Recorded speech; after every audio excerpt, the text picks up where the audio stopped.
right, welcome back to another episode of the Real Estate Huddle, and we are here at episode 38, and we're going to talk about Englewood, always up to no good, Colorado, not California. There's an Englewood and a Lakewood, California as well, so you got to be careful with that on your Google searches. Englewood, Colorado, which is just south of Denver and one of the closest suburbs to the Denver area. Still a lot of not quite turn of the century. There's probably a couple, but there's a lot of 1920s, 30s, 40s construction. Yeah. A lot of brick ranches, that type of build. So some great real estate. And what comes to mind first to me is the South Broadway area. It's just hopping. That's one of those that's turned over and just blown up over the last 10 to 15 years. Mm-hmm. And so that's been cool with art districts, with all kinds of places to eat. Just a really fun area to be in. And so what are some other things that stand out to you guys? And maybe just some basic facts to start us off. Brock, you got anything on Englewood? Yeah, so kind of give you a little lay of the land of what Englewood is. So according to datausa.io, population-wise, we're at 33,000 as of in 2022. Median household income is just shy of $80K a year, so $79,375. Which is actually almost at a 10% growth from the year prior. So median property values, according to these folks, is $472, which is about a 15% growth. And the median age is 36.1 years. That's so young. Pretty young crowd. That's so a young crowd. Then kind of give you a little lay of the land of what it is. The schools there actually are rated pretty well. So according to greatschools.org, there's there's only a couple sixes. There's a lot of sevens and eights and a couple 10 out of 10. So really good school system, really good place to raise your kids. So, young family starting out, that's a great place to be. Mm-hmm. Awesome. What are your favorite things to do, Jackson? Man, first thing I think of is Pirates Cove Water Park. Oh, yes. As a kid, definitely going there a lot. I know they do adult nights now. Yeah. So definitely a cool thing there. And they actually allow corporate venues, so you can rent that out after the park closes. Especially the last couple of weeks where we've had almost 100-degree heat in Colorado here.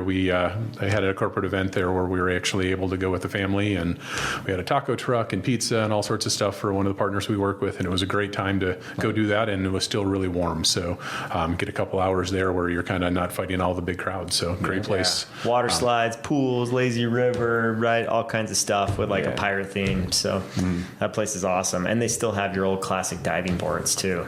Yeah, the springboards. Torn down. Yeah. So that's a good one.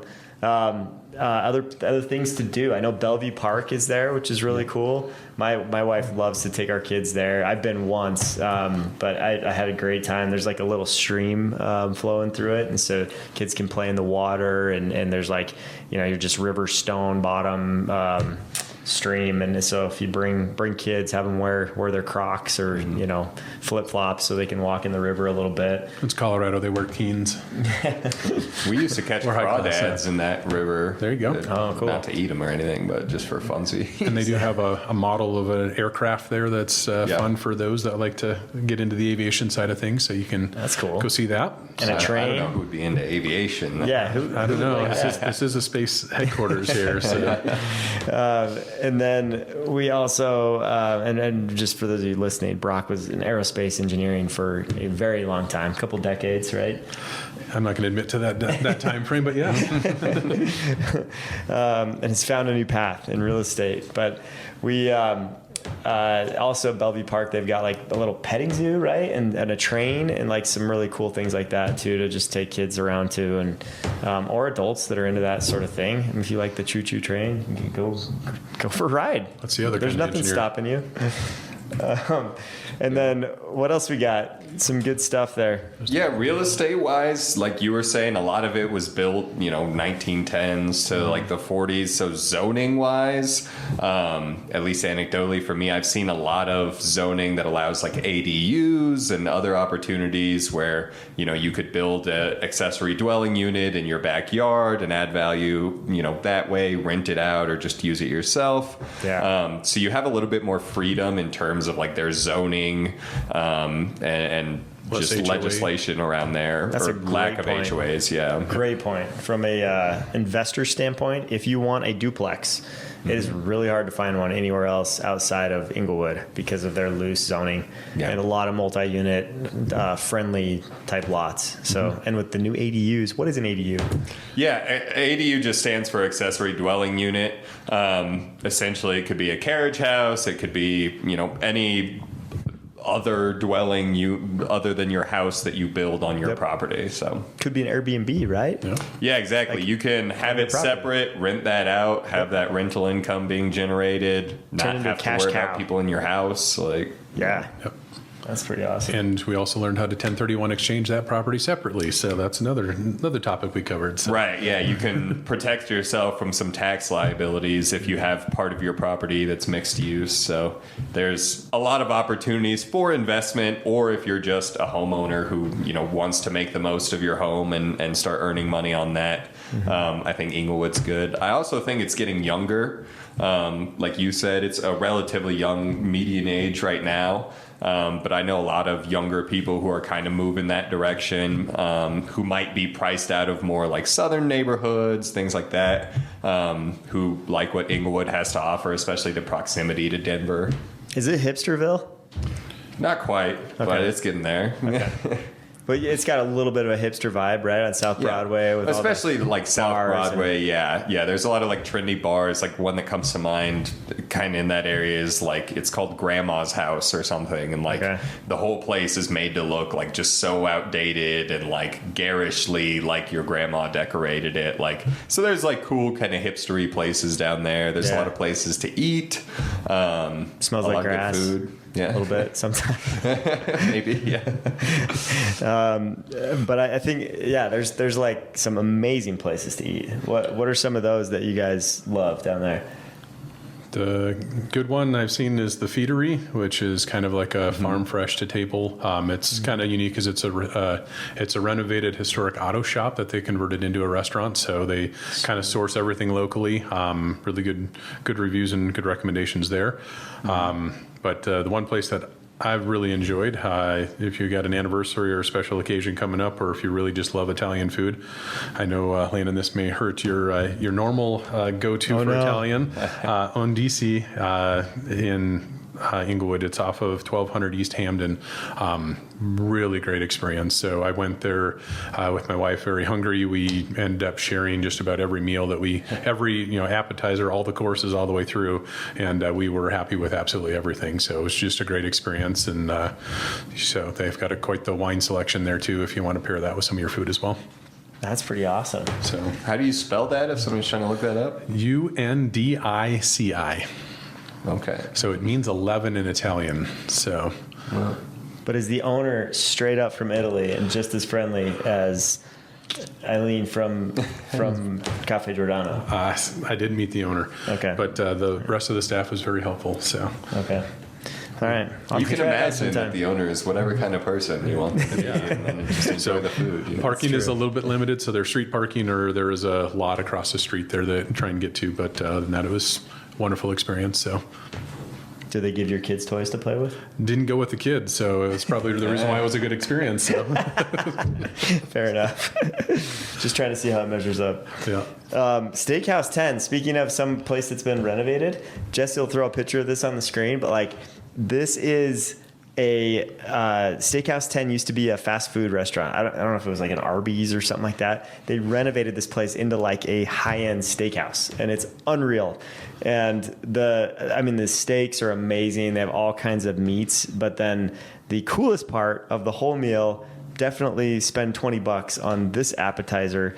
It's called the saganaki, which is casseri cheese fried and flamed with brandy. So it like not blows up, but it like flames up as soon as they light it, and it's just like a really fun thing.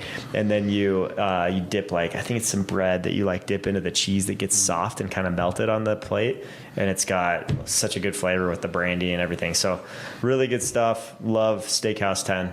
Great experience. That sounds good. Yep. Awesome. I'm looking at the picture here, folks. It looks really good. So. Yeah. Sorry, I'm drooling. Any other great places to eat you guys like down there? Or bars or...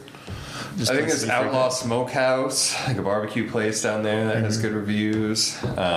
You definitely have like Englewood is developed out. It's been there for a while, so there's plenty of like if you are looking for Qdoba or Chipotle or any like chains, you're probably going to have those nearby as well. Yeah. And then also you can go into Denver. There's a ton of restaurants there. Like you said, if you're going like west towards Broadway, just all up and down Broadway, there's a ton of cool stuff these days. Yeah, For they sure. got the Santa Fe and 275 or 285 in Santa Fe, kind of in that area on the east side there. It's got a lot of restaurants that have kind of rotated through. There's some good gems in there that have been kind of staples there. Definitely. There's a really cool place called Brewability, kind of in that South Broadway area. They also have Pizzability.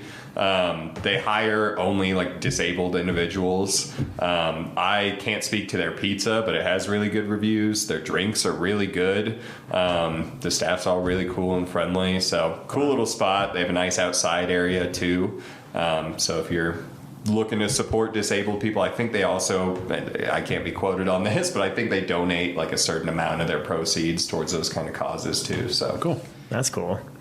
Yeah, there's the Breakfast Queen too. If you're looking for a place to eat breakfast, it's got lots of big wide open tables, great menu. That's a fun one I just went to last month. So really good places to eat, and I would suggest just if you're into art at all, like go check out the art districts, walk through there. And again, this is like the city that is directly connected to Denver. So commutes are really small if you're trying to get to work. Super easy to get to work downtown or DTC. You're like right in the middle of the Denver Tech Center. Part of the Denver Tech Center is Englewood.